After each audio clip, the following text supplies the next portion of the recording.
just at Suratani train station.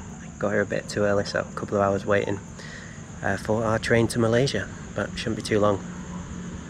It's about midnight now, so I don't think our train actually comes till 2, so a couple of hours and then we'll head out.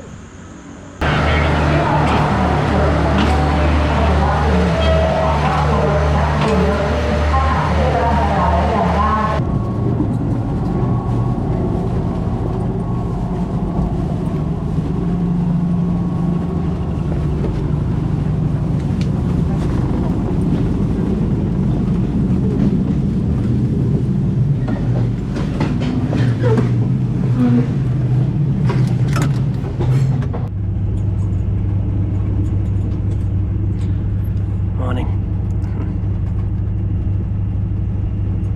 6 AM. About to have my morning coffee. Just enjoying the view.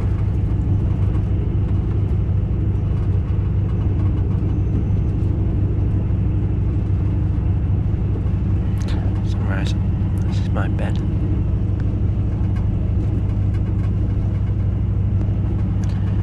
Not too bad. There is someone up there. And it's still very early. But yeah.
We're in Malaysia.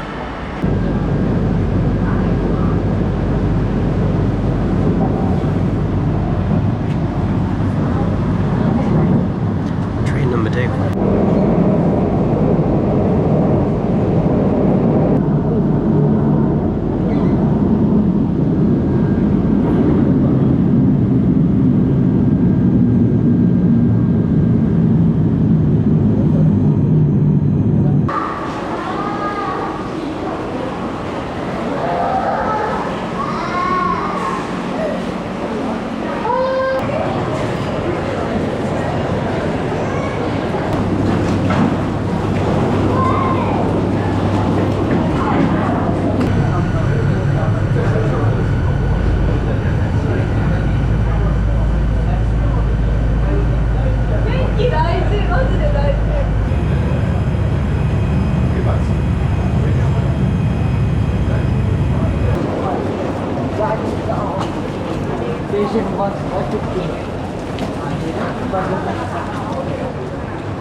We are in Georgetown. It does look very British, doesn't it?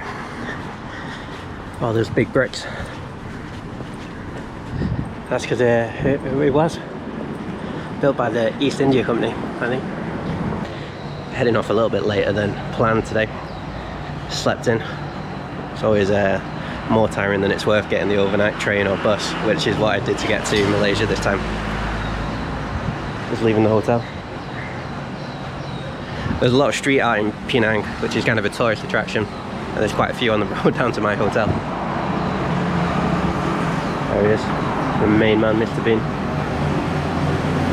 And there's Mona Lisa drinking some wine. So yeah, not sure if I would recommend the hotel. It's alright, it's pretty basic. Very nicely priced actually. But yeah, some cool street art on the drive down there. Today I'm going to try and get to the War Museum and the old fort in the town of Georgetown. So yeah, a few things to do, better get going because it's already lunchtime. But obviously need to get some lunch first. Yeah. Let's head out.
I don't know what that building is.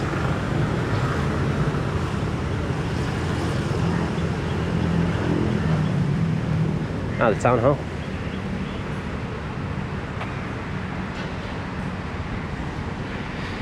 I guess that's the town hall. I presume the Penang town hall. I don't know if you can see, but they've got the two flags. They've got the Malaysian flag on the left and then the flag of Penang on the right. That's a very beautiful building. Just looking for a spot to sit down. This park looks quite nice as well. A big open park just behind me. So yeah, the town hall was British built in the 1880s. That's one of the more interesting things about Penang is all the different architecture. There's a few different ethnic groups who've called this place home, or I guess added to the architecture. Obviously the indigenous Malay people. There's a little Chinatown and a little India, and you can see the influences of those two countries. And then the island was also part of the British Empire in the 1800s. I think it was quite a while as well, 200 years, claimed by the East India Company. And the sort of area around where Fort Cornwallis is very sort of British, or at least European in architecture, as you can see from the town hall.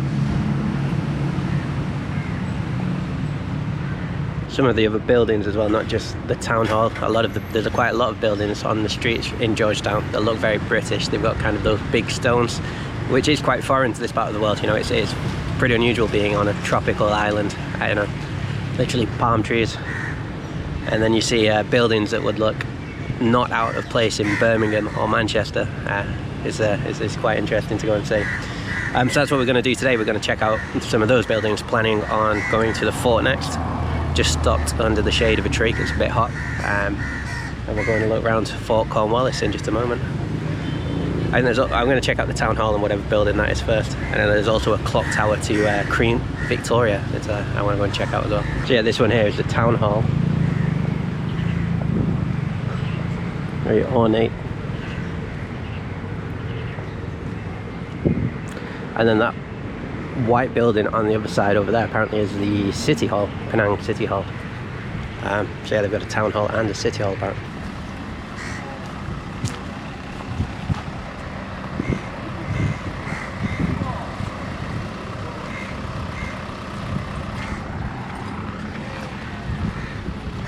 So yeah, that one's the Penang City Hall.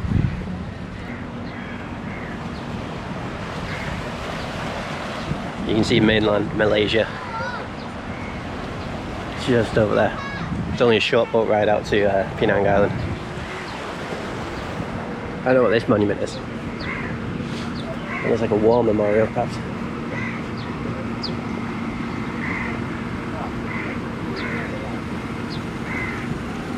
last one for that.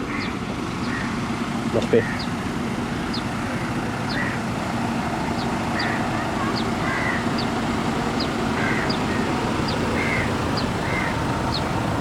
It's 1914 to 1918, so probably a World War I memorial here.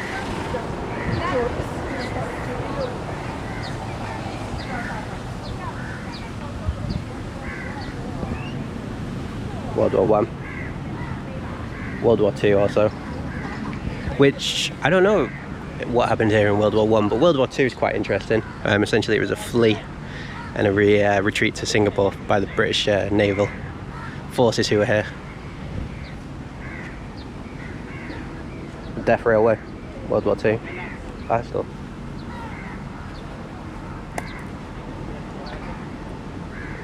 Penang Veterans Association, the Malayan emergency, the Indonesian confrontation, and the resurgency period, 1968 to 1990. So a war memorial.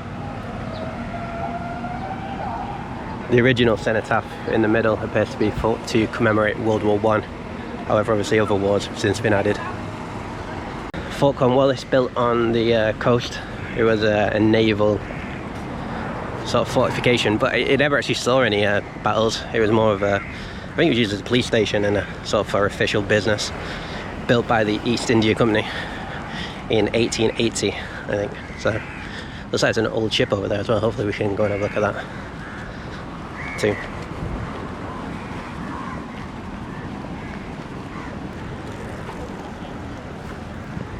I want to stop for him if I'd seen he was a Liverpool fan. So last time I came to Penang, it was a few years ago, and the entire fort was shut because of renovations. I think they're still renovating part of it, but I did read online you can go and look around most of it. Some old British cannons there on the side of the fort. There. Modern navy next to the old fort. The Malaysian Navy base there.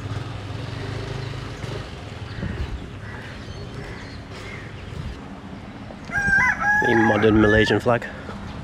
What, no, I should just say the Malaysian flag.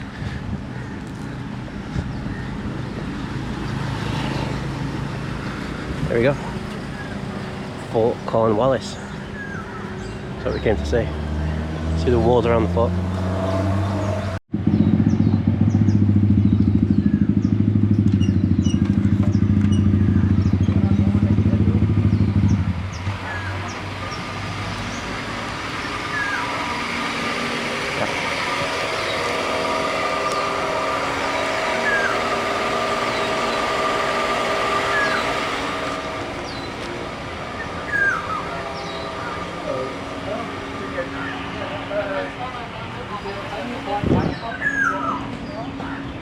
So the left side is closed, the right side is open.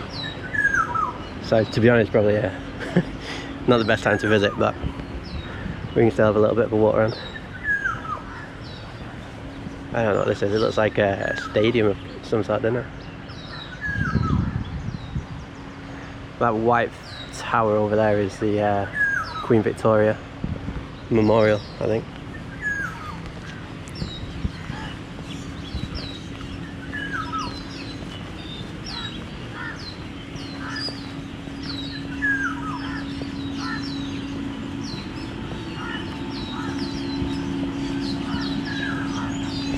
There is a restaurant as well. The guy asked me if I was dining. I said probably not.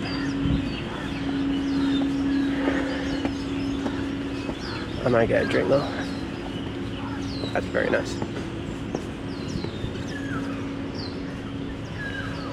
I think that's a lighthouse actually. I thought that was part of a ship,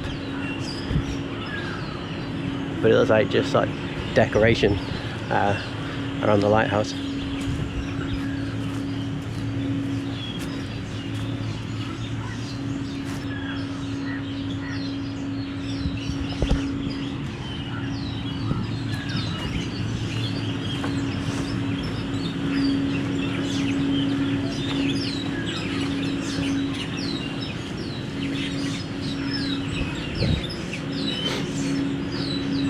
I did try some of that stout yesterday. It's alright. There we go, up on the wall. There's one of the old cannons, it looks like.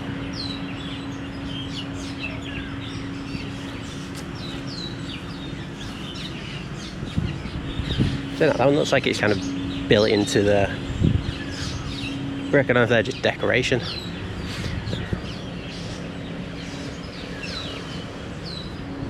Obviously they're just decoration these days, but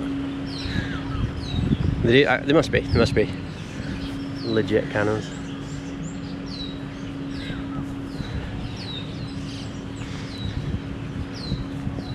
You see all like the modern Penang architecture on the other side. Nice juxtaposition from behind the fort walls and the old cannons.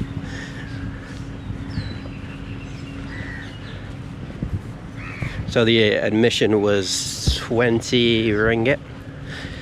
I keep forgetting how much that is, I should know.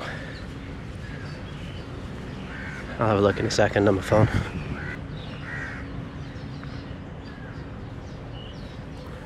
There's a nice view of the lighthouse from this side.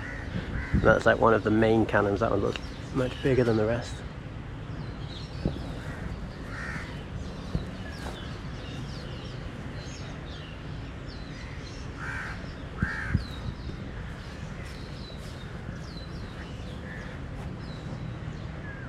Fort Cornwallis.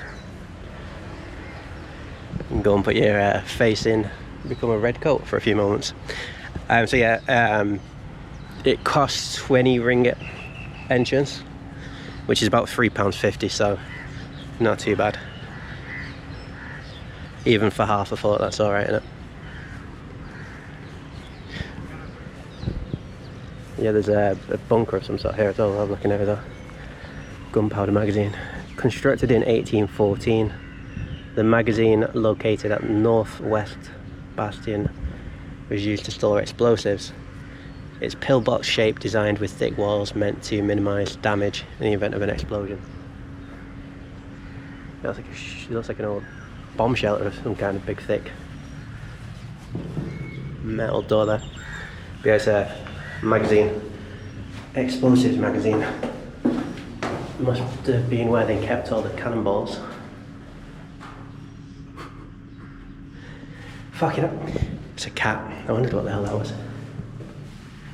Meow. Keeping the cannonballs safe, cat? Yeah? Meow. Nice to meet you. Wait, loads of cats. The kittens. Oh, they're cute. Are they your kittens? Oh God, there's loads. I wanted to see some cannonballs, not cats. I've got no food, sorry. These are the old explosive guards. These. Oh God, how many kittens have you got?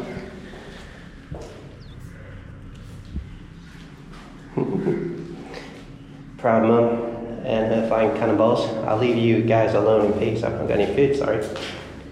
I came to look at it. I was hoping there were some cannonballs left in here. Which are kittens. Oh, you're a cute girl. Sorry, I've got no food. You stay in here out of the shade. So yeah, no explosive these days. Just kittens apparently. It made me jump. I was really worried it was going to be rats, but I suppose the cats are probably keeping the rats at bay. Nice view there of the lighthouse through that door. I'm going to stay in here for a moment, rest in the shade with my new friends. Does appear to have been motored as well. There's a motor on the outside. Some water fountains, although I think that area's all been reconstructed or repaired, unfortunately. It looks like they're building like a new sort of building there as well. Maybe they're going to have like a information and desk of some kind. There's a couple more cannons on this wall.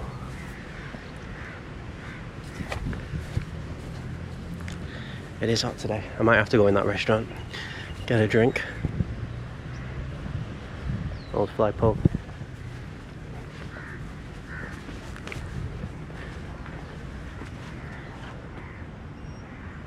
Oh, this is a real cannon.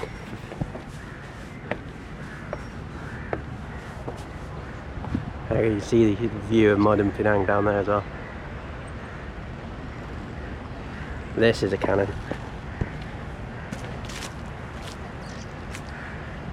The Sri Rambai cannon.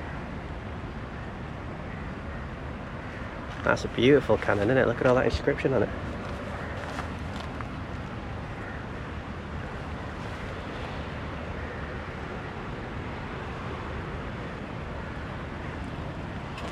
That's stunning. Pointed out to sea. Is that what this was? This was mainly just for trade and like defence, for trade for the East India Company. So it does appear to be a very interesting cannon. So the cannon was put on board a long wooden boat by the Japanese in 1941. It had the Dutch East India Company symbol and dated to 1613, which is when it was probably built.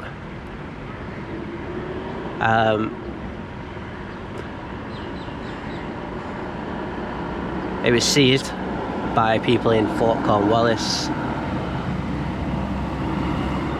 and supposedly it was decided that this cannon was also cursed by a prince because the cannon was found afloat in the sea, and local folklore even believed that women who were infertile could place flowers at the base of the cannon and that would help.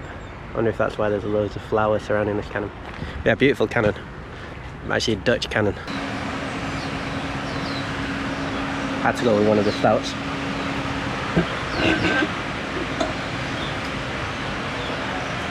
They say shake before open, but I'm a little bit apprehensive about that. I suppose it is a stout.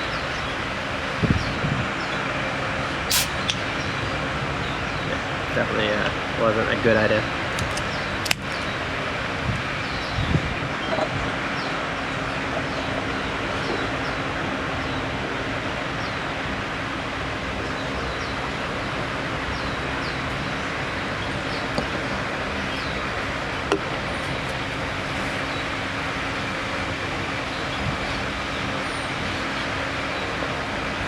Cheers. So just finished my ale. I think there's one more sort of area we can have a quick look around, and then we'll probably leave Fort Cornwallis for the day. That small can of ale kind of hit me as well. I did have a few yesterday, and then I've not been up that long actually, so probably wasn't the best idea, but I couldn't turn down a can of stout while we're looking around the old fort. This is the bridge over the entrance, I think.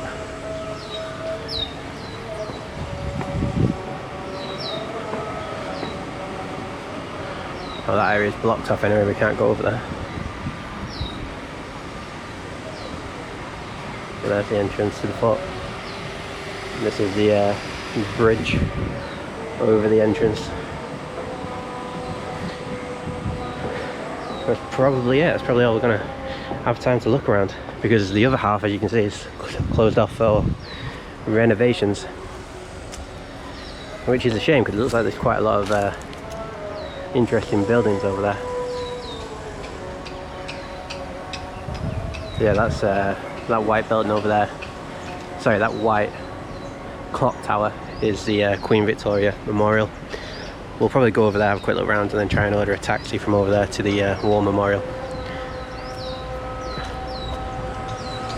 More trees. An amphitheatre. I guess it's not a bad idea putting on shows there. You've got to use it for something, haven't you? But it's quite nice watching a show in Fort Cornwallis. Very atmospheric.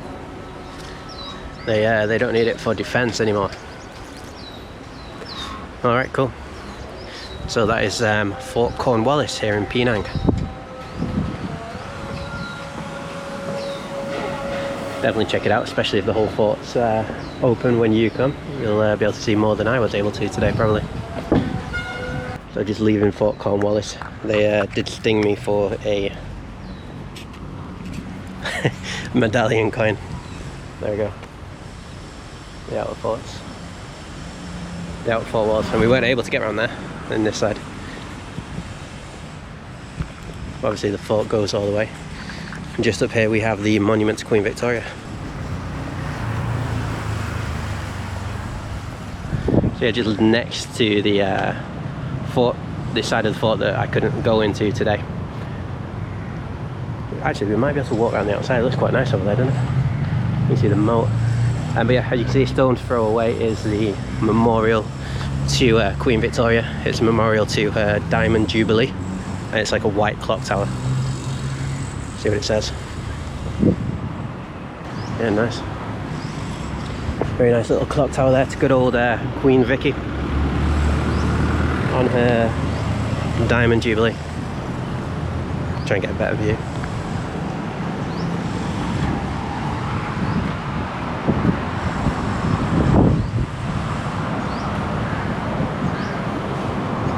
Very pretty clock tower there. Over there, well, over there is the pier. If you get the ferry to Penang, you'll probably arrive just over there. And you can see lots of the buildings down in this part of Georgetown are very sort of European, very British looking buildings, which is nice. A bit of a change to this part. I'm just gonna have a walk down here. Yeah, so we couldn't really see, but there's all the moat and everything down here from the outside of the fort, Cornwallis. And this side of the fort looks much much more worked on.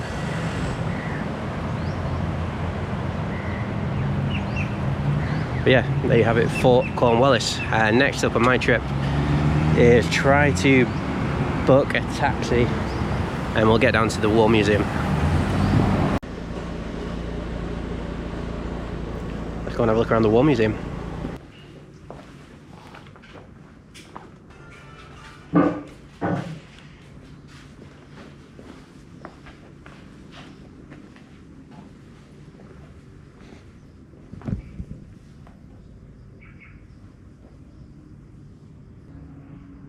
The museum's actually built on an old fort, so we had a look around the colonial period Fort Cornwallis, which was built by the East India Company in the 1800s. This is a much more modern military base that was built in around World War II period, I think. Sorry, it was built in 1930 to 1941, and then it actually says up there. So this was a British military base from 1930 to 1941. And it fell to the Japanese in 1941. And it was Japanese until 1945. So they've got loads of memorabilia. There's a big gun up there. Let's go and have a look at the big gun. A little bit hard to get to.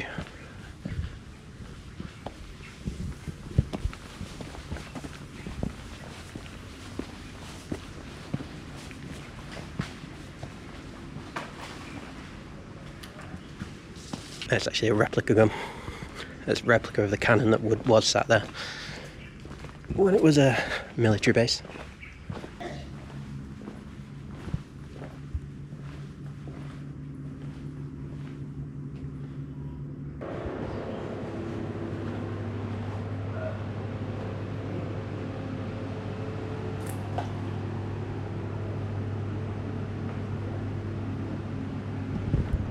So it looks like there's an ammunition tunnel here, 9 meters underground. It looks like you can go down there. I think you can go in the tunnel. The arrows point in this direction. It does say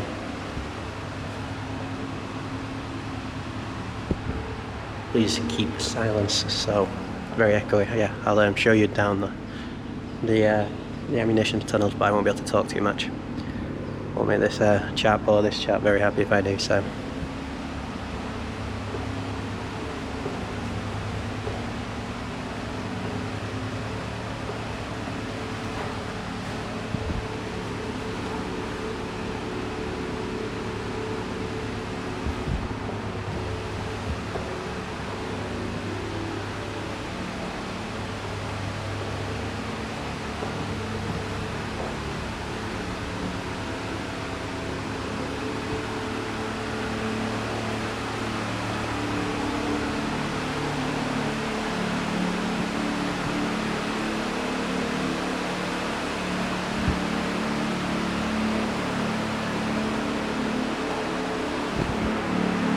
we're in the old ammunitions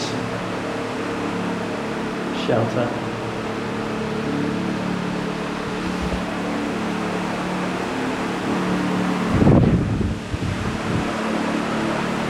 Oh, there's a hoist, so the ammunition's right up that way.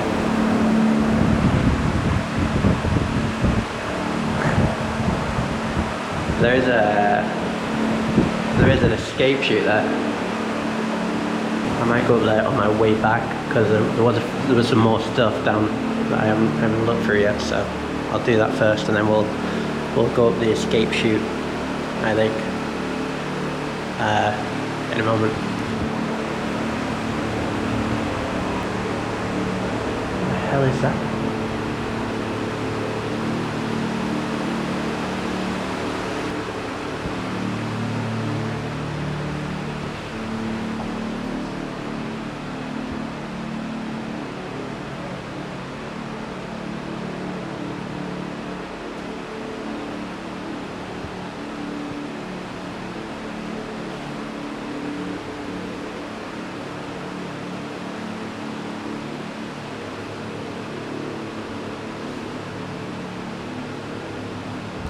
The Japanese mortar shells.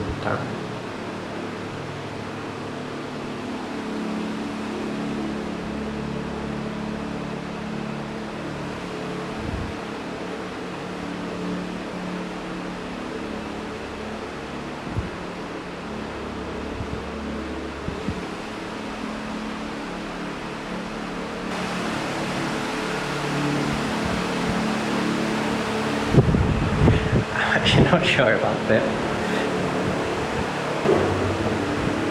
Let's read the instructions.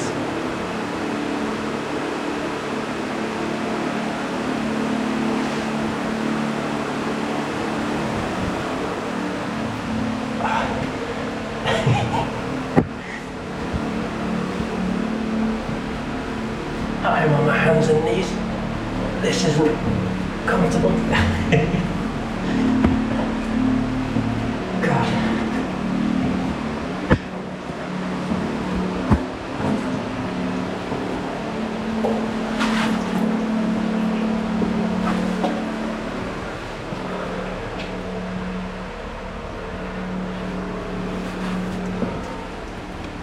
I'm not going to be able to film this, so I'll call you at the other end. It's quite a high climb. So I did make it out just about. This is quite a drop.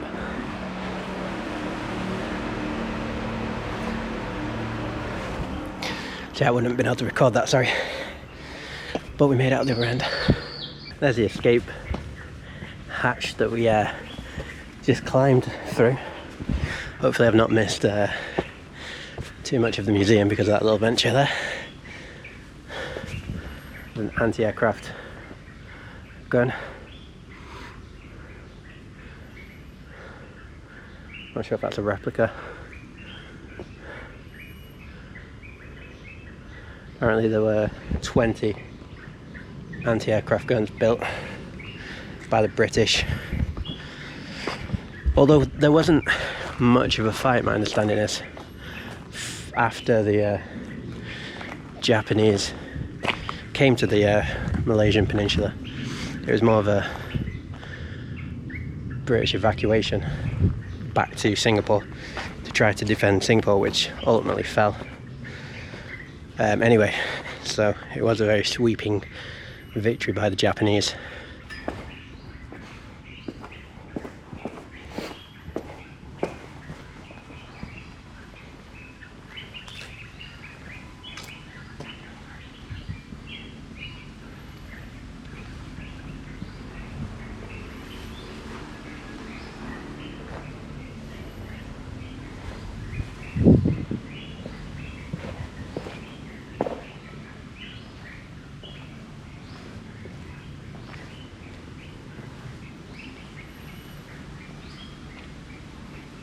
So this is the Penang battery, and there's some guns named the Monster Gun, 100 tons, 15-inch caliber, which was here to protect the South Channel. That's why there are so many like bases on like sort of a small, seemingly unimportant island off Malaysia, because of shipping routes. Back in the day, the shipping routes were how the world did trade, and from China to Europe, you had to sort of come around this part of the world. Same reason why Hong Kong and Singapore were rented or captured by the British. Islands sort of that were on the shipping route, essentially.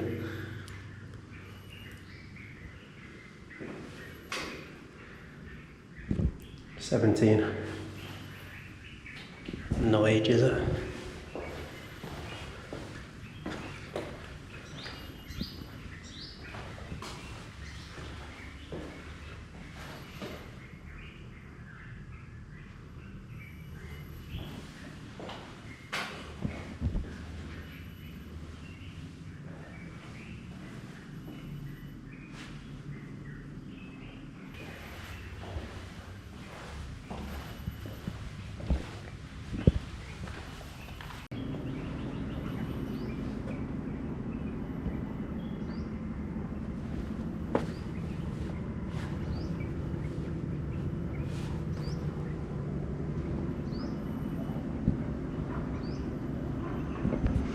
Some really cool sort of anti-Japanese, Chinese war artwork. I believe the Japanese invaded China before Germany invaded Poland, so it really was a world war, wasn't it? World War II, we often think of the fighting in France and Germany, but sometimes we forget about the fighting that went over in Asia and beyond. So there is a 100 feet tunnel, but you have to book that, so I didn't realise. Apparently you can go, like a ladder down there. Apparently you can book a session down there, but I didn't do that and probably don't have time today, so bear that in mind if you do visit and you want to go down the 100-foot tunnel. Requires a separate booking.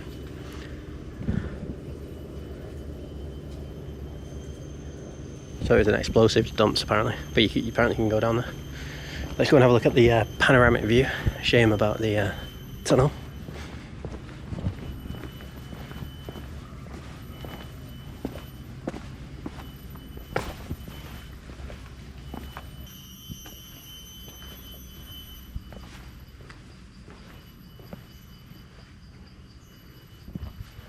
Like another big gun firing bay.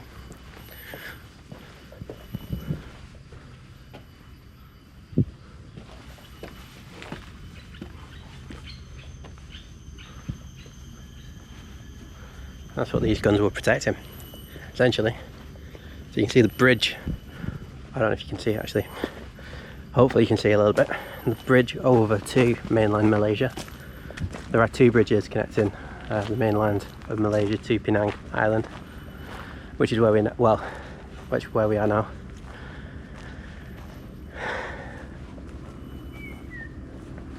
Yeah, they're cool, don't they? Like fishing communities. So you can see that bridge running over to the mainland. And obviously this was a very important shipping route back in the day. Ships would go to China and then they'd have to come around and sort of dip below the Malaysian peninsula, past what is now Singapore, and then back up. And this is where this route is, on that sort of route back up. If they were to hug the coast of Malaysia and get around, you could go around to Thailand, and then if you followed it round on the western side, you'd go all the way around to like India, and then you can continue on past India onto Europe. So yeah, obviously a very important shipping route back in the day. Yeah, nice view up here as well.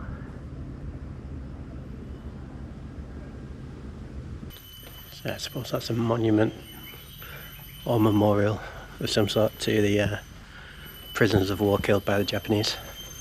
I don't know if you could see that, but there were bullets, holes on the walls of the inside of that base. It's, I can't go inside, it's all protected by barbed wire, which they probably don't want to because it's the execution site of a lot of prisoners of war, I guess. Any that were defiant, not just prisoners of war but also civilians of the island who were killed or executed by the Imperial Japanese forces who took the island during World War II.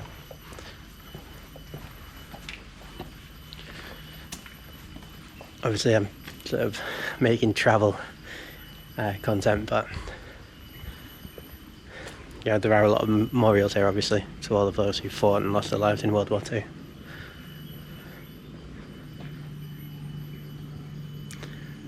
So it is a bit of a somber place. Well, not a little bit.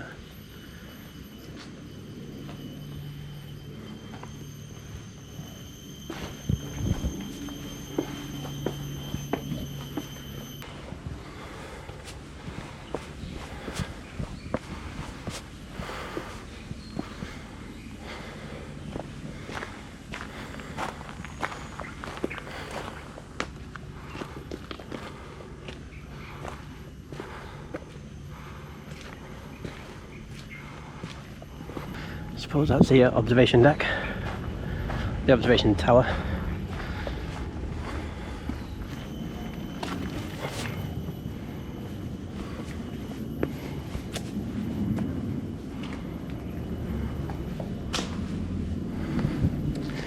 I keep walking the wrong way around everywhere.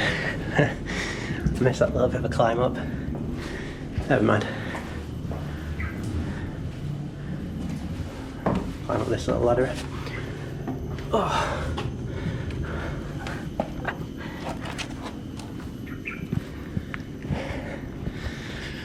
Oh, I suppose members of the military are a little bit fitter than me. Up the rickety stairs. And here we have our observation tower. Can't see a whole bunch today because of all this foliage. Presumably a lot of this would have been cut back, I guess. Let's head back down.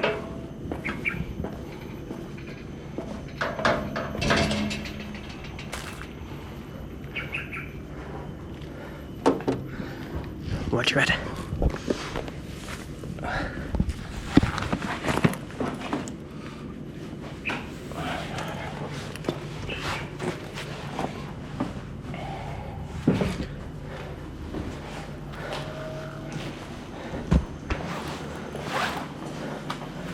If I do go this way, I'm going to have to stop recording while I get down, so see you again at the bottom.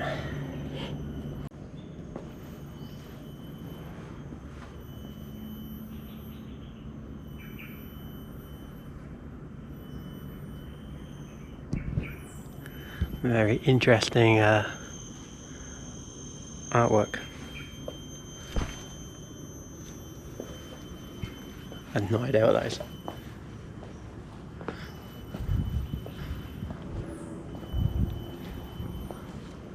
That's a BSA motorcycle.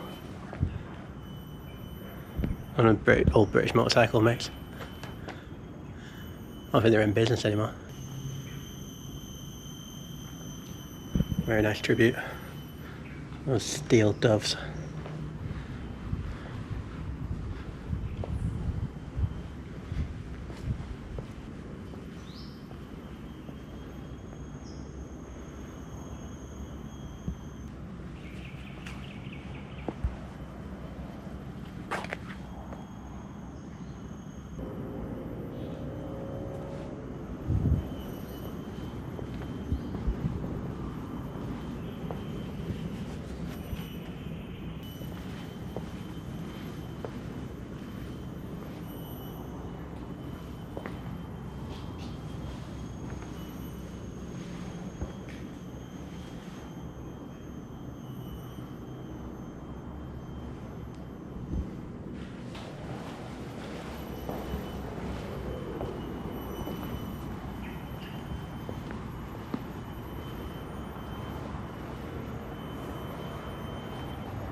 Very gruesome ending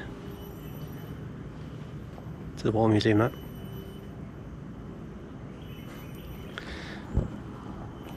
Stories of the Japanese general who, after beheading or executing prisoners of war using a samurai sword, would let the blood drip from his sword into his wine bottle.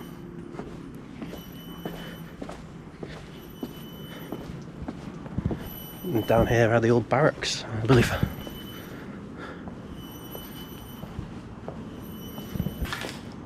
Let's go and have a quick look at the bathroom, shall we? See what the old chaps are working with. Guess that's a washroom. There we go. Nothing too fancy for the boys out there, unfortunately.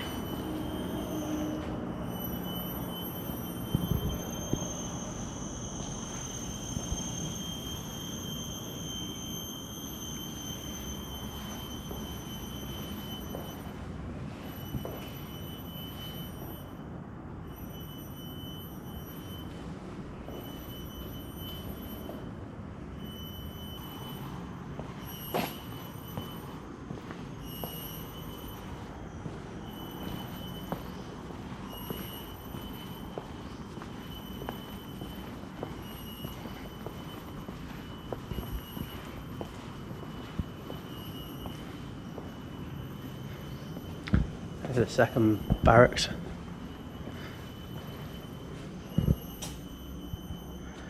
Toilet seat's gone from this one. The other one must have been the officers' barracks.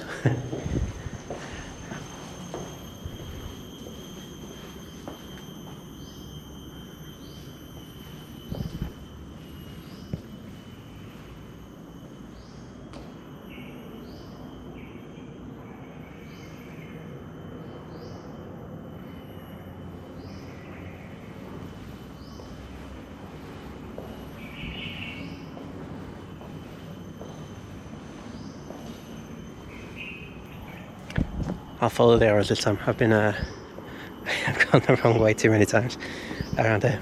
It is a bit of a maze, this. It's really cool. At first I thought it was just a narrow walkway, but you're going all over the place.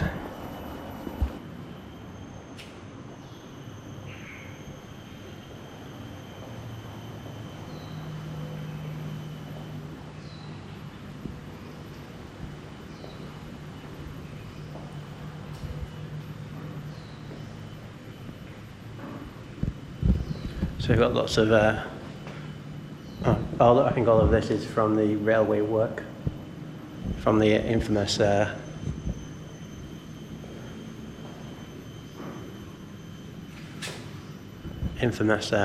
Railway. They look like rice. They might be similar to the ones being used in the rice carrying parties.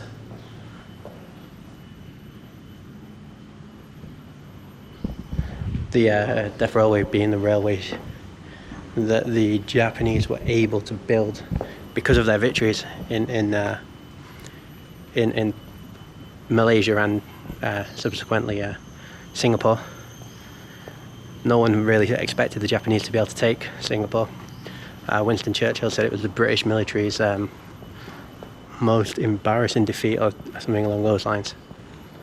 And once they captured Singapore, I think they had around 100,000 Allied forces servicemen who they then used to build the Death Railway, which was a railway up the Malaysian peninsula through Thailand, through Kanchanaburi, along the River Kwai. Obviously the famous novel, The Bridge on the River Kwai, is based on these historical events.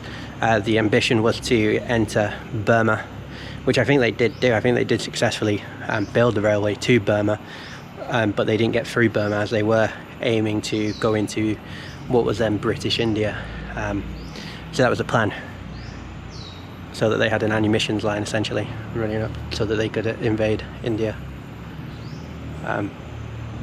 So yeah, lots of interesting stuff around there. It's an old lockup apparently, I guess.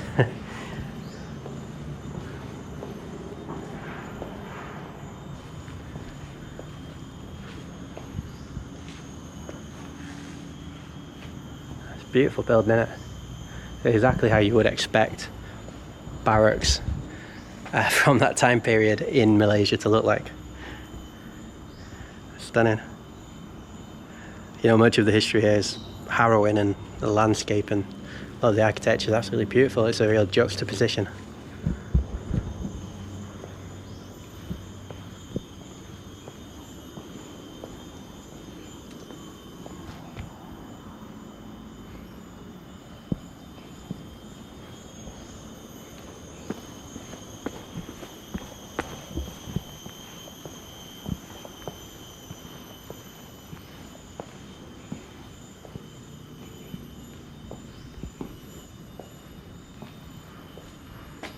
So these are the Malay ranks.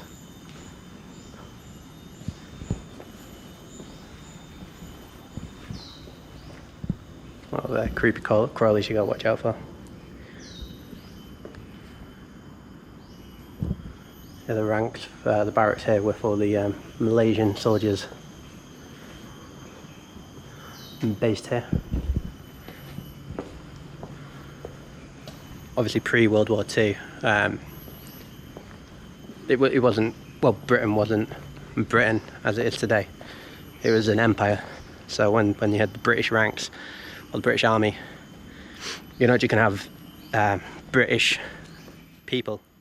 Well, they were British people, they were members of the empire, but you would have had ethnic Malay, ethnic Indians, all serving, all in these barracks. And their nation was the empire.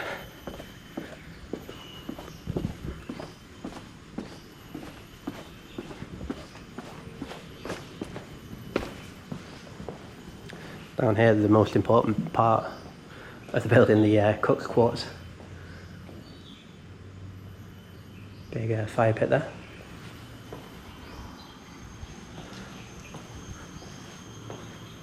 And the cook's bed. Certainly want to make him feel him or her comfortable. Oh, I can say they had a modern toilet as well, but I think that is a modern toilet that you can we can use. That one's plumbed in, isn't it?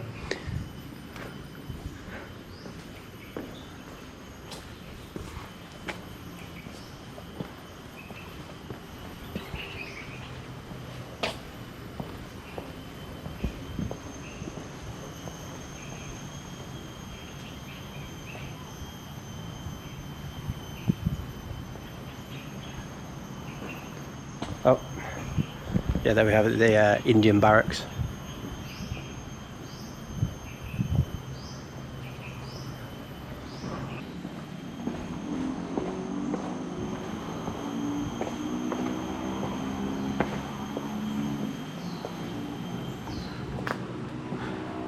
More barracks.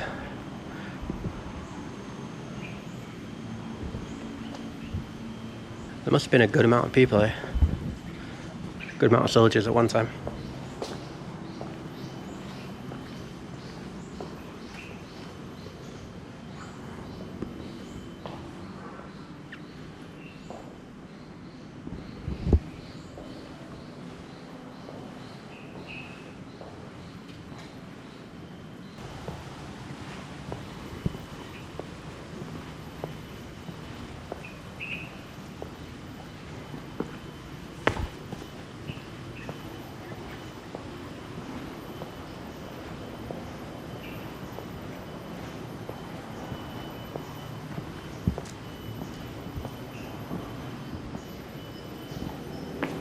Quite a lot of cool sort of Chinese resistance artwork posted within these barracks.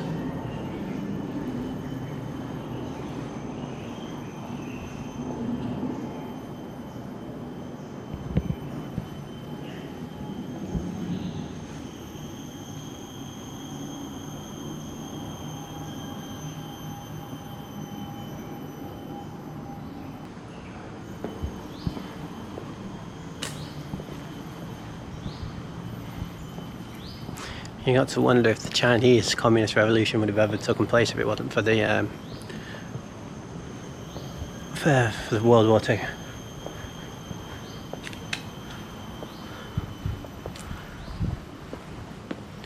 They certainly got a lot of experience fighting.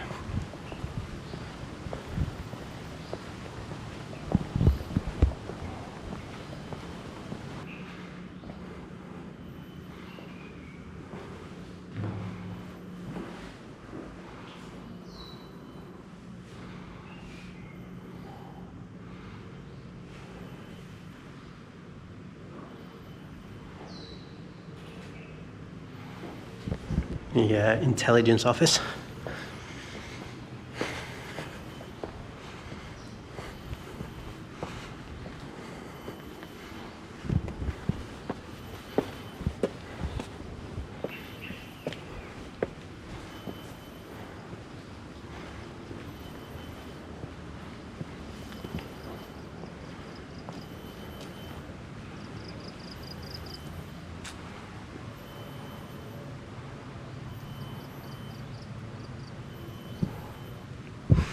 We do have another tunnel, which is fun.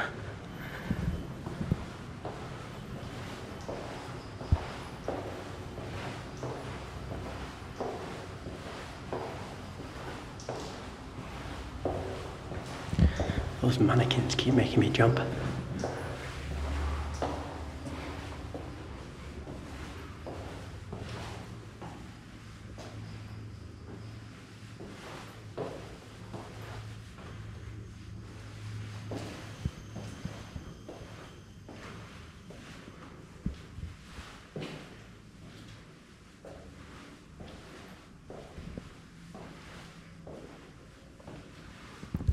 This tunnel more of a bunker than an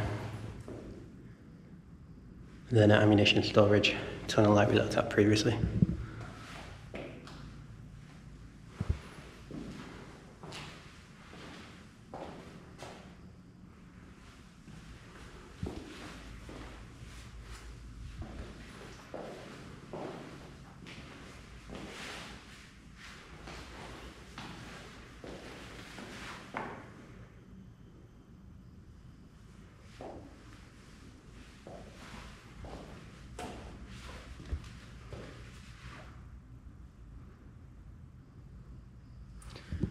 Good old Churchill.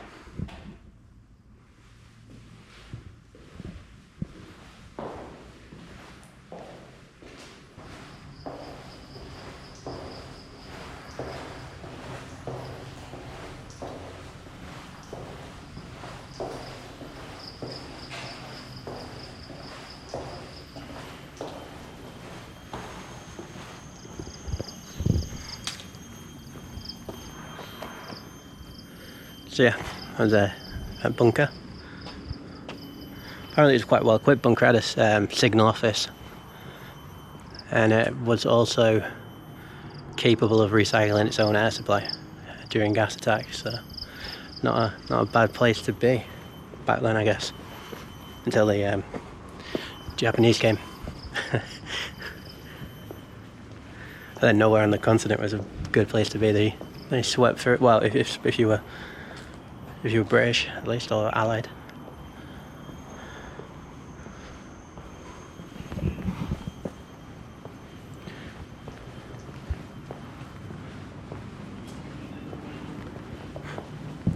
I do really hope there's a cafe.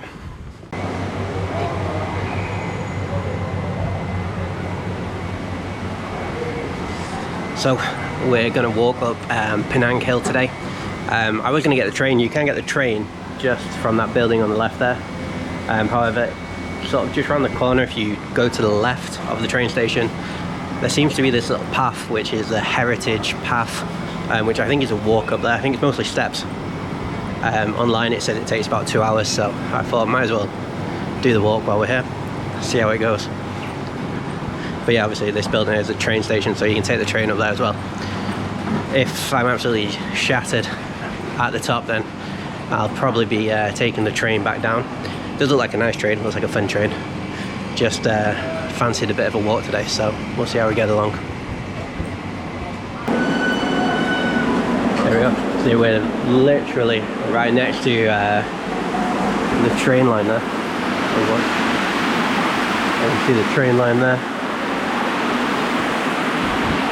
This is very picturesque. I'm enjoying the walk already.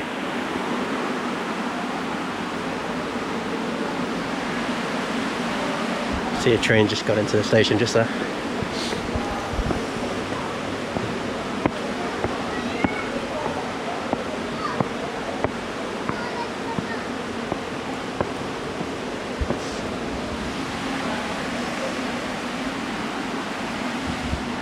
Might wait for a train. Oh, this is nice.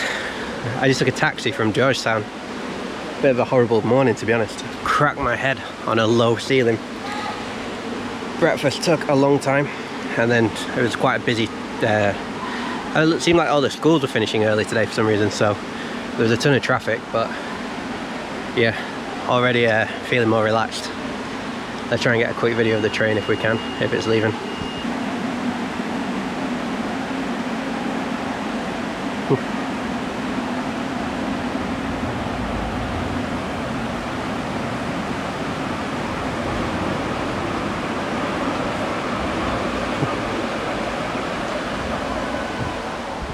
There goes the train, racing to the top.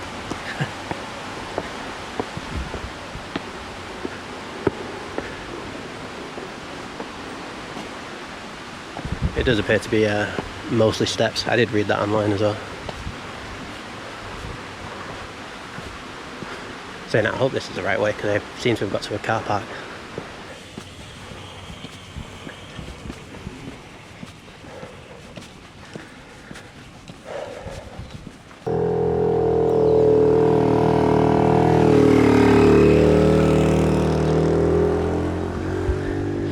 So we're already getting some very scenic views of the city, and I'm already sweating buckets, so good and bad signs of things to come, I would imagine. Thankfully it looks like we're back on the Penang Heritage Walk. I lost the track. Well, I lost the trail for a little bit there. This looks more promising.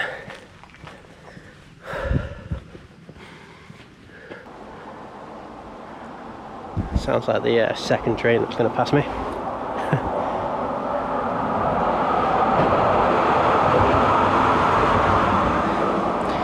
Definitely the way to go. Ooh.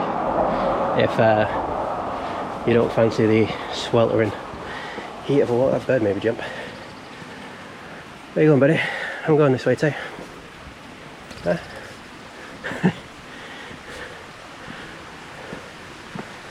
It's nice being in the shade a little bit there.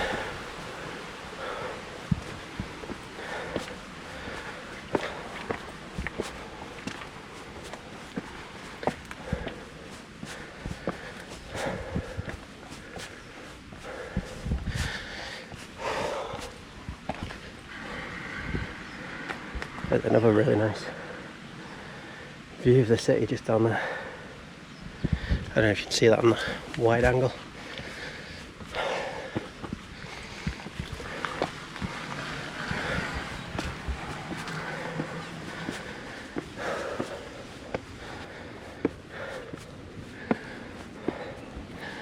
Oh man, that's a nice view.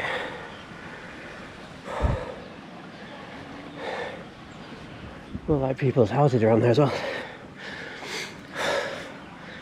Oh. Yeah, I'm already struggling a bit in this heat, and the steps are pretty high, so not the easiest of walks, but especially in this heat. But I don't want to get caught out up there in the dark, so thought we'd better come anyway. But yeah, views like that are worth it. Path seems to weave between the train bridge, which is nice as well.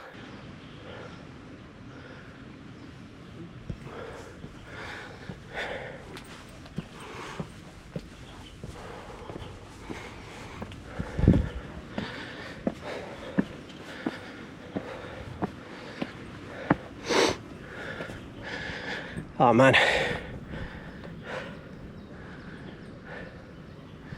never going to get to the top if I keep having to stop for views like that.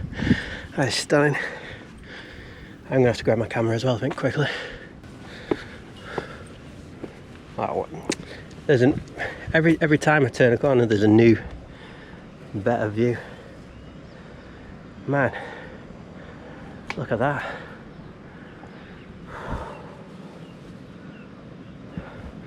I might have to stop here and get a few pictures on my camera. I've got my other camera with me, so it seems like a waste.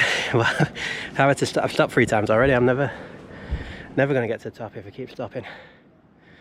But I reckon that this is going to be a great shot if the train's coming up here as well. That'd be beautiful, wouldn't it? So there we go again. break number 5 and I've not even been walking 30 minutes yet.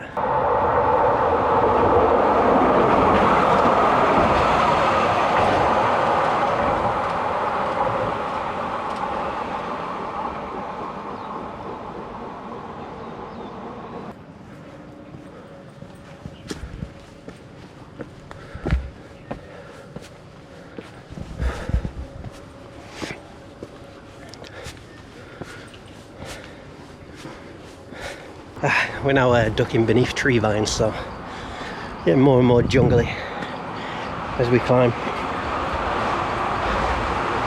which means I definitely want to keep my eyes out on the path. I'm sure there's probably a few snakes and scorpions about up here. So far all I've seen are chickens, but that doesn't mean there aren't any. It just means there definitely are chickens. Might be better with that hat off, it's that hot. I'm in the shade, I suppose. Oh. I've got a bit of a steep section coming up, it looks like, as well.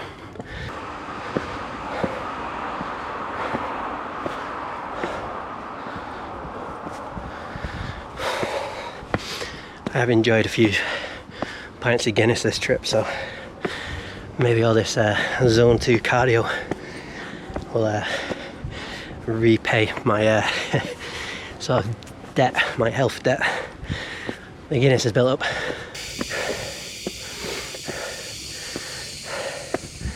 So we've got to an older flight of steps here. Mosquitoes are biting my legs. I'm drenched in sweat already. My shoes are rubbing my heels, and I don't even think I'm halfway up yet, so the second half of this climb is going to be nice and fun, isn't it? I'm not sure if I'll make it to the top.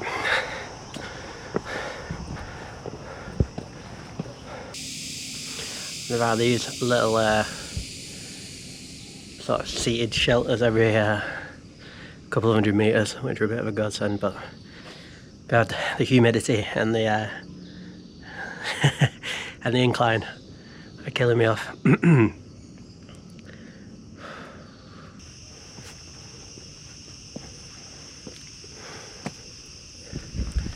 going to take a different approach and just try and go really slowly.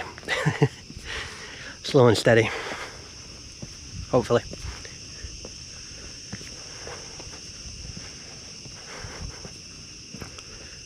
I do remember a time when I don't think this would have posed too much of a challenge to me, but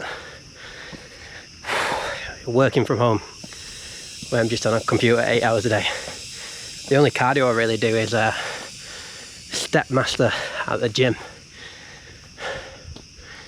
and climbing these steps outside in the heat has made me realise how little doing 20 minutes of step master a day in an air-conditioned gym, it just doesn't really compare, you know. I definitely need to improve my cardiovascular output once I get back home, I think.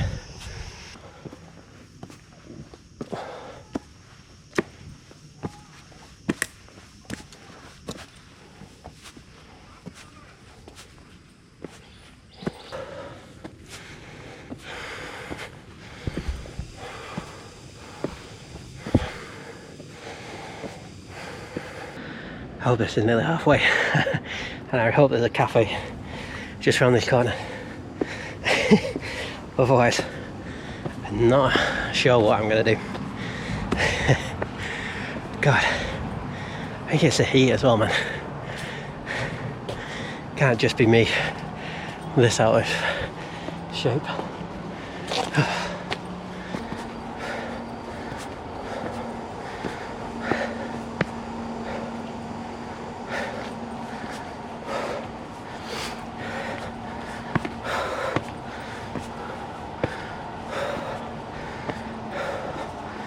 That is some view.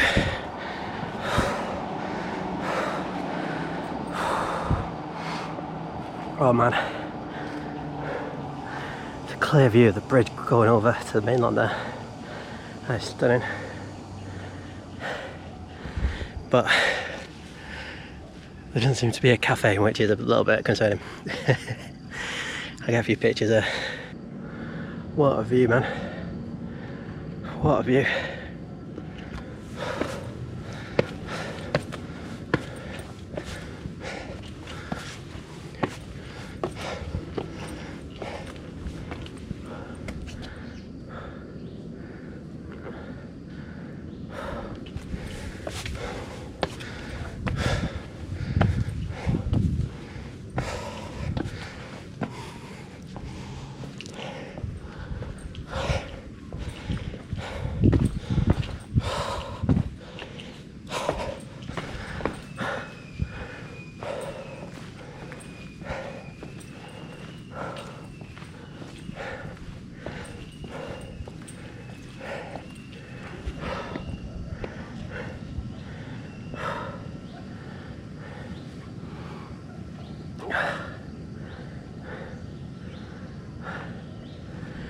That's stunning.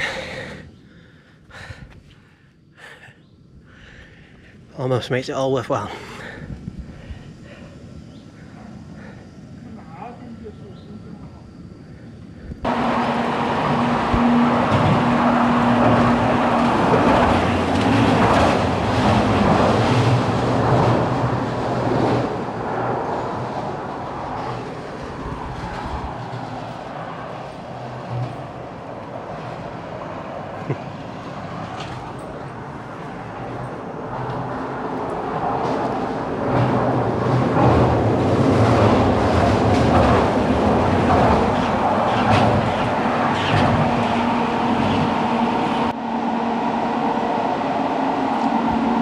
Decommissioned train there. I don't think you can get the train from this stop actually. I did read that online before we came, that you can't get on. So we've got two options. If there's a shop that sells water and a can of Coke, then I would be inclined to continue, but if not, we might have to just head back down because I'm nearly out of water and it's stunning up here. But I'm only halfway. So I could climb back down and then get the train up, I suppose, or call it a day. Let's just see if there is a shop or anything. I don't think there is though. Don't look like it. It looks like a bathroom. That's it.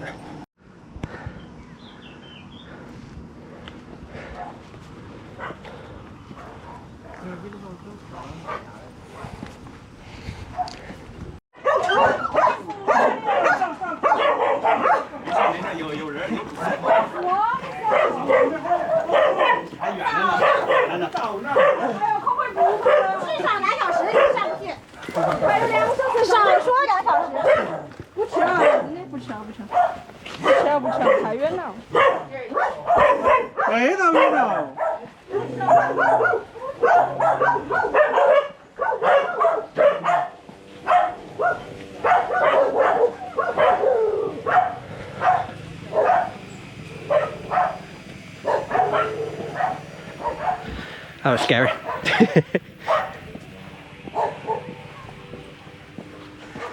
I hope I don't have to go back this way.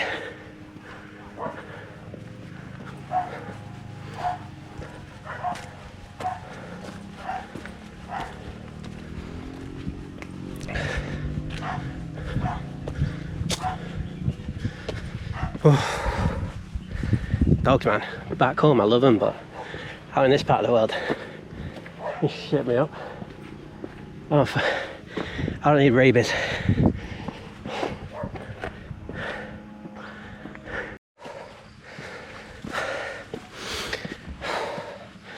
To be fair, I think they were just protecting the farm that's right next to the path. But they were scary. And there was one out on the path, but the one out seemed super chill, so it had a lot of angry ones behind the gate.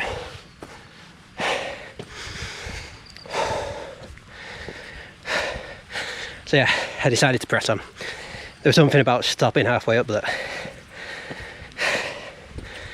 I don't know, seemed like kind of a waste. I'm running low on water though, which is a little bit concerning. I thought I was being smart wearing a long sleeve shirt in case it was sunny, but I think it's just making me hot because I'm in the shade anyway.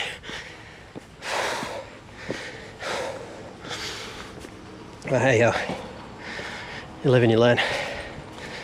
There is another station coming up.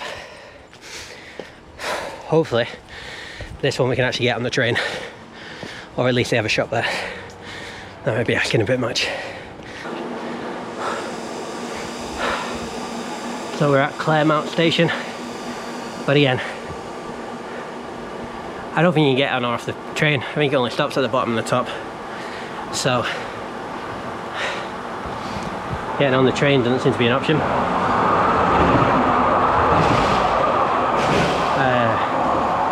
And there's no corner shop again, so I'll just catch my breath and then we'll press on. 449.3 meters above sea level here. Not too bad.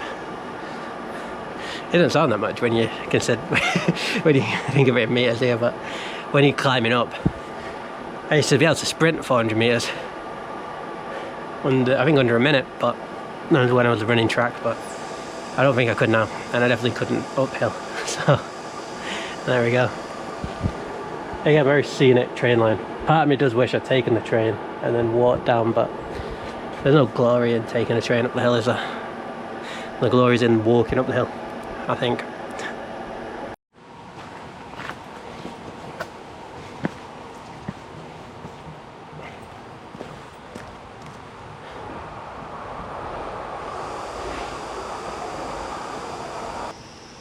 I guess we're going to the top station. What do you think is this way?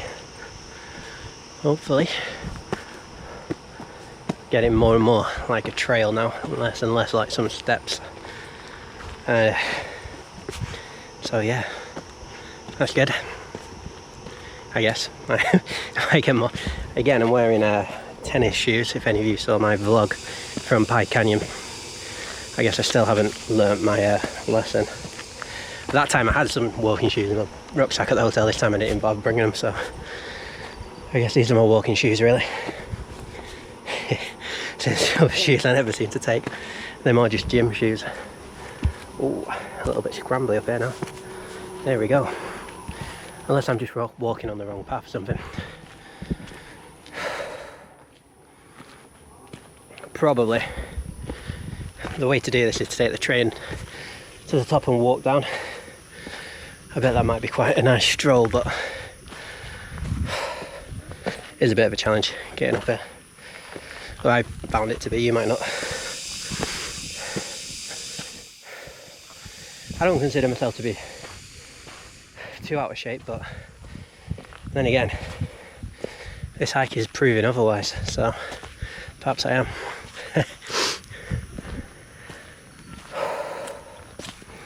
Definitely earn a Guinness, I think, tonight, if I get everything done. Going back to Thailand tomorrow, so by train, and hopefully everything goes smoothly. But I probably won't be able to sleep in too late tomorrow.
Definitely should have taken that train.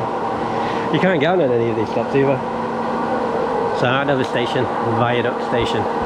But again, just here for the aesthetics, it appears. Unless you can, I don't know if you can get off on the way down or something, maybe. Now, quick look. What's over here? Seems to be a toilet. There's the sink. Might be able to give my face a quick splash. Unfortunately, still no 7-Eleven.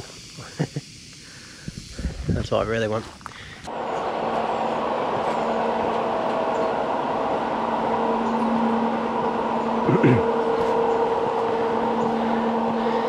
So finished the last of the water. Burnt all the bridges. Not the bridges, burnt all the boats. Hopefully there's a cafe at the top. I think the next station is the top station, so should be able to do it. It's very beautiful up here, isn't it? The Viaduct Station, this one's called. Hopefully the views are worth it. See which way we should go.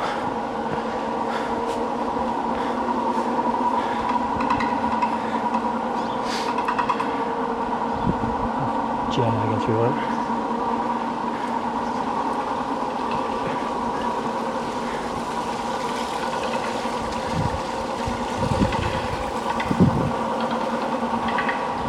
I guess it's this one then. That's not very clear. Hopefully this is the right one. Let's see.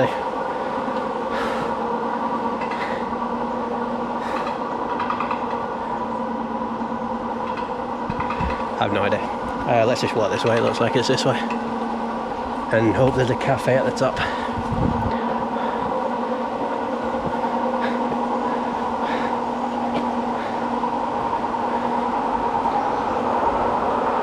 Another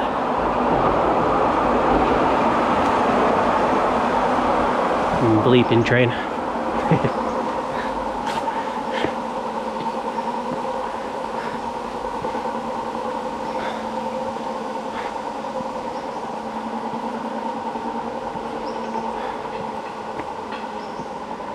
Oh man, I don't know how far you can see that. Again, this lens is pretty wide angle lens. That's a nice view over there. You can really see mainland Malaysia. Really clearly see it from up here. Across the strait.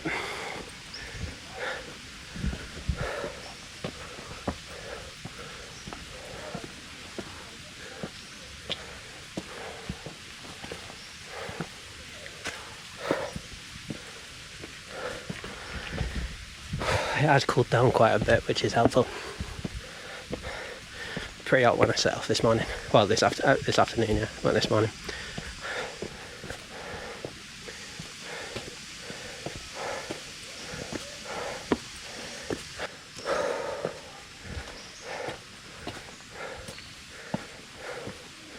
The new rule is don't pass by a bench or any sittable rock. But it's quite nice and cool here under the trees next to the sort of canal we built, so good place to rest up a little bit.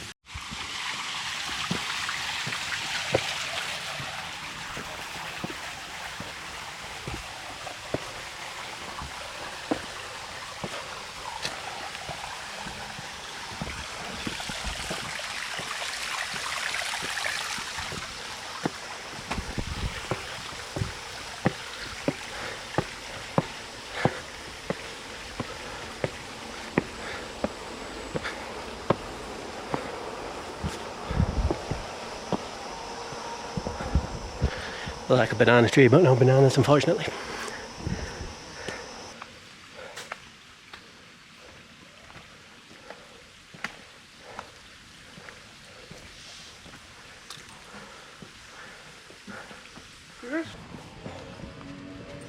So we can go to the Hickory or the upper station. Oh, apparently there is. I thought the next station was the lowest upper station, but apparently there's one more. The tunnel station or something. been a tricky walk this one. I don't know if I'm just out of shape. I don't know what the hickory is.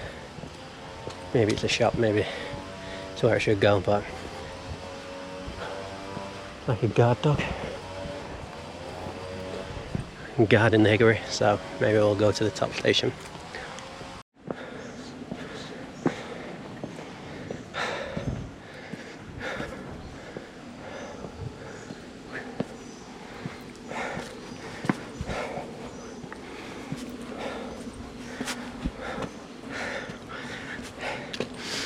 $350 meters to the next station apparently, which I think still is not the top, so not exactly what I wanted to here, but hey ho.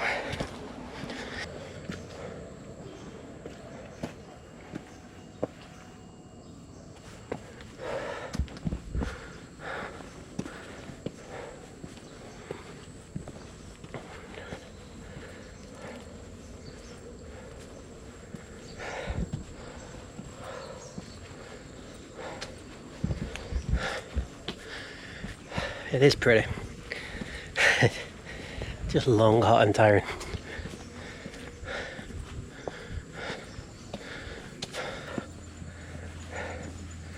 Have a sit down here.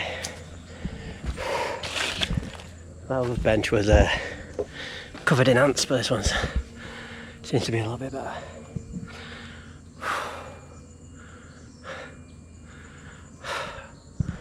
We are on Summit Road apparently, which is promising. So we've had a few promising moments on this walk already, which didn't signal the end of a shop, which is what I would have loved to have seen earlier. I can't be that far now. I'll have a quick look on my phone, see where we are, if I've got any signal, and then press on. Must be near the top now. I couldn't rest there, there's tons of mosquitoes kept hovering around my legs, so I've already been bitten enough. When you're walking, they normally, well, that's a nice view. They don't seem to be able to quite get you quite as much, but as soon as you sit down, it's open. I'm gonna have to stop here, get a picture, that's beautiful.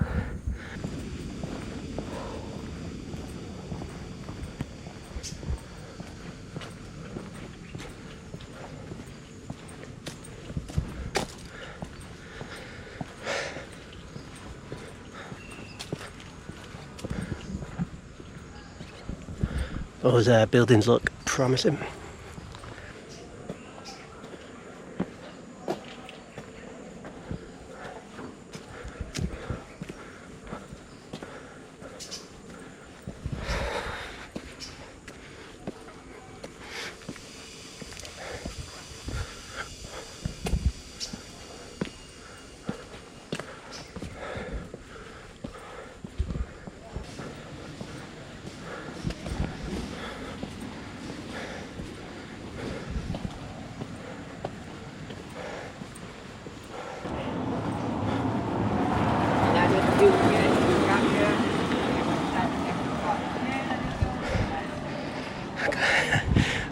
Nine up here. That's nice view. I'm definitely gonna be able to get a can of Coke up there, aren't I? We'd made it.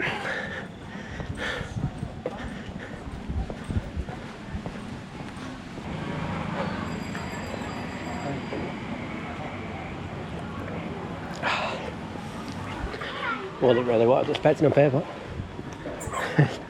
nice, I guess.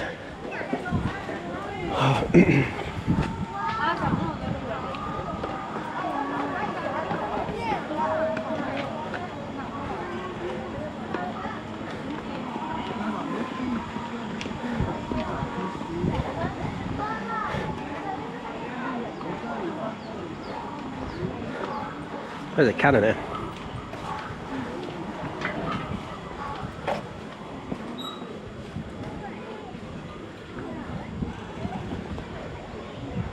It's got to be British, hasn't it?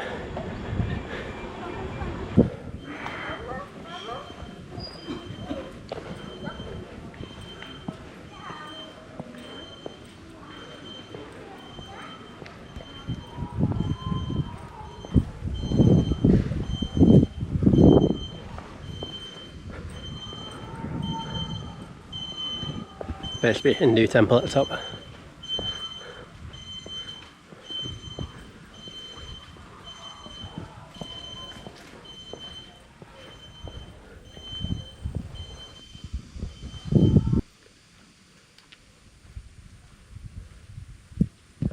That's Shiva and his family.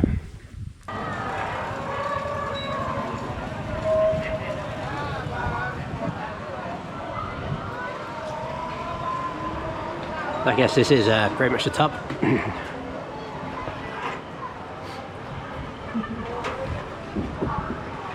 I don't know if you can see them, but there are a few monkeys sort of junk swinging about on those wires.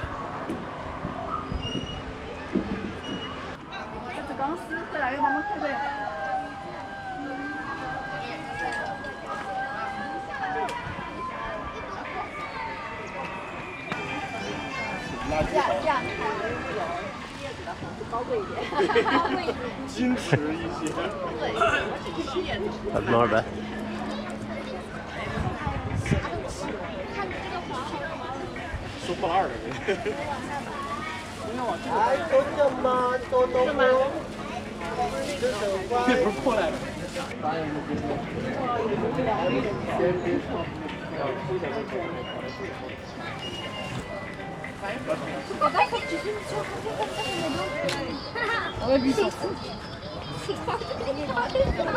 definitely the highlight of the trip, that.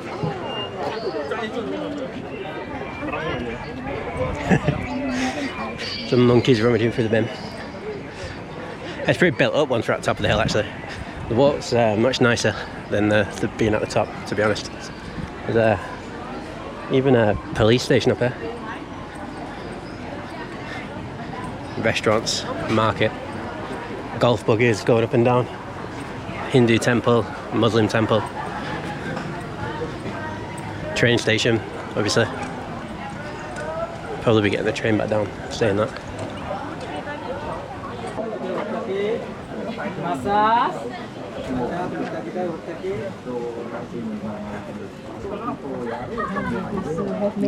Monkeys.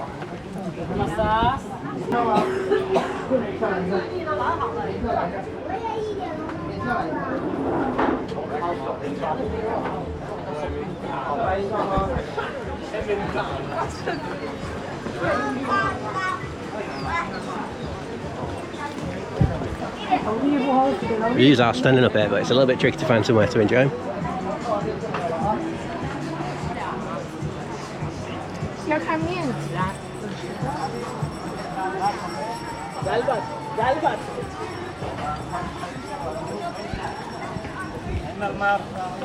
And that's the train station there. There we go.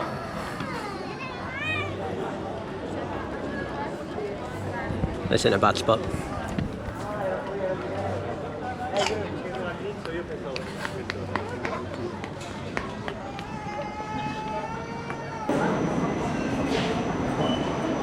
There's a little bit of a skywalk here. Let's go and have a look at the skywalk.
views are unbelievable up here.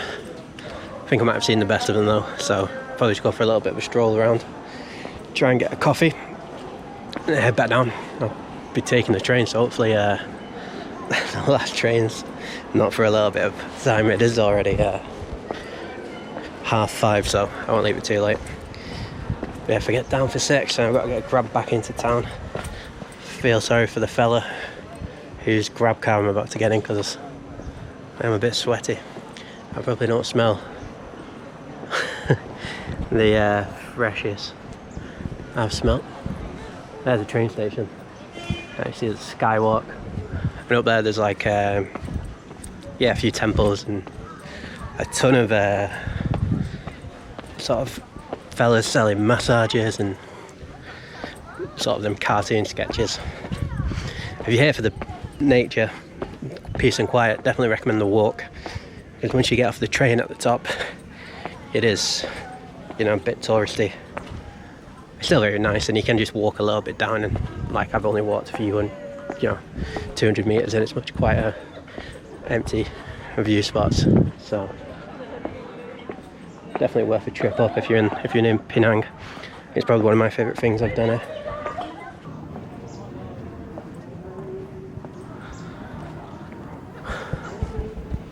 There we go, Penang Hill.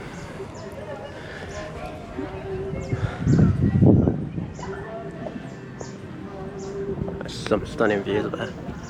It's mad how clear you can see like the mainland Malaysia as well from up here.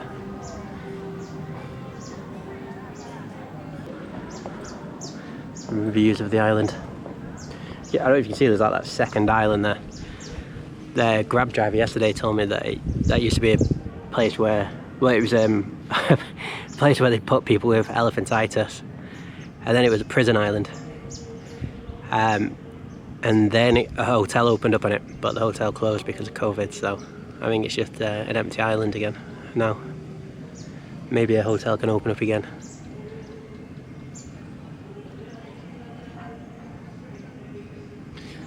There's tons of manufacturing going on in Penang as well. I didn't realise. Loads of like microchips and that. It's funny how microchips always seem to be produced on islands. I wonder if they need a lot of water or something.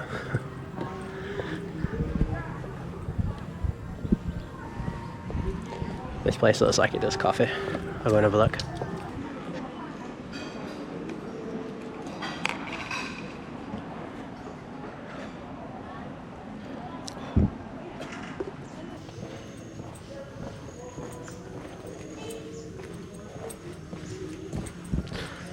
Apparently there's a gallery down here or something.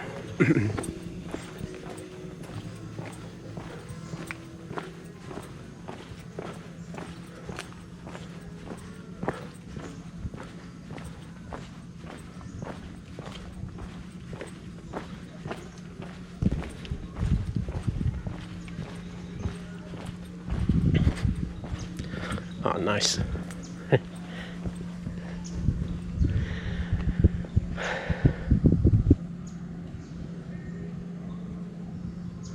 Come on, have a little bit of a walk down here. I'm not walking all the way back down again, I'll bleed now. I'm getting the train. Just see this view and then we'll head back up to the train station, I think. I'm shattered. And it's almost 6, so probably a good time to be heading back. I do like these quieter views though. Stunning, isn't it?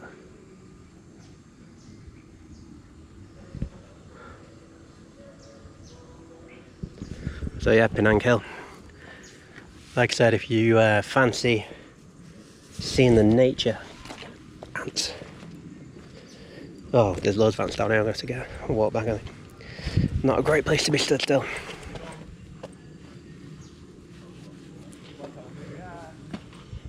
Definitely go for the hike if you're feeling up to it. It's not terribly easy, especially if you're not really acclimatized to this heat, which I thought I kind of was, but took it out with me today.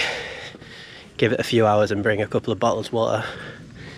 You'll probably be all right, but yeah, not the. It is more of a challenge than I was expecting. But you can always get the train, and the train station is just up there, and have a stroll about at the top. Maybe walk down or walk down partially, and enjoy some of the views. Yeah, it's pretty stunning up here. It was a bit of a struggle getting here too.